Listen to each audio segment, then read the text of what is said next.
Hello guys, I am Anushka and today we are making a pencil stand in creative cutting. So let's get started.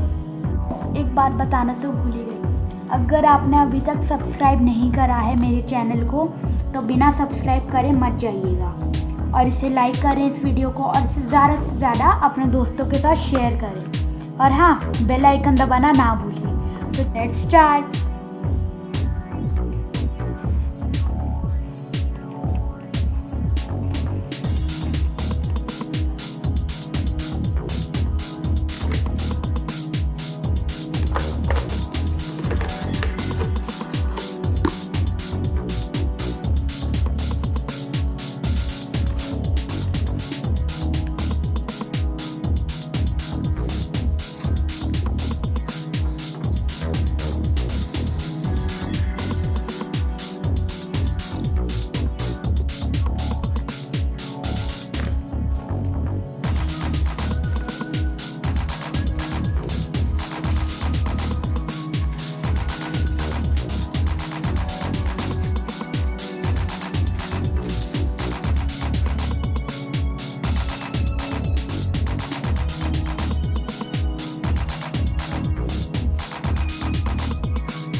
हमारा pencil stand ready है।